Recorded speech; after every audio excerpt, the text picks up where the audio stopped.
Vacation எல்லாம் முடிச்சுட்டு Netherlands வந்துட்டு இங்கே ஸ்கூல் ஸ்டார்ட் ஆயிடுச்சு. இன்பா 1 இயர் டால் சென்ட்ரமில் லாங்குவேஜ் படிச்சுட்டு இப்போ வந்து ரெகுலர் ஸ்கூலில் ஜாயின் பண்ண போகிறான். டால் சென்ட்ரமில் படிக்கிறப்ப கூட நிறைய இந்தியன் கிட்ஸ் இருந்தாங்க. அங்கே ஒரே ஆட்டோ. ஆனால் இப்போ வந்து பார்த்திங்க அப்படின்னா ப்ராப்பர் டச்சு ஸ்கூலுக்கு போகிறங்கிட்டே அவனுடைய கிளாஸில் பெருசாக இந்தியன் கிட்ஸ் யாருமே இல்லை. ஸ்கூல் ஸ்டார்ட் ஆன 2வது நாளே ஸ்கூல் ட்ரிப் கூட்டிகிட்டு போனாங்க.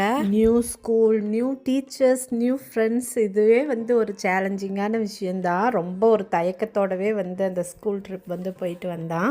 டீச்சர்ஸ் கூட பேரண்ட்ஸும் வந்து சில பேர் வந்து வாலண்டியர் பண்ணியிருந்தாங்க. பசங்களை எல்லாம் அனுப்பிச்சி விட்டுட்டு வீட்டுக்கு வந்துட்டு இந்த அரிசி சேமியா தான் பண்ணியிருந்தேன். இதில் வந்து லெமன் போட்டு பண்ணியிருந்தேன். ஓரளவுக்கு வந்து டேஸ்ட் பெட்டராக தான் இருந்துச்சு. கொஞ்சம் வந்து ஸ்டிக்கியாக இருந்த மாதிரி இருந்துச்சு. ஆனால் என்ன இருந்தாலும் நேரடியாக சந்தக பிழிஞ்சு சாப்பிட்றதே அது ஒரு வேறு வகையான டேஸ்ட் இல்லை. உங்களை மீண்டும் மற்றொரு மினி விலாகில் சந்திக்கிறேன்.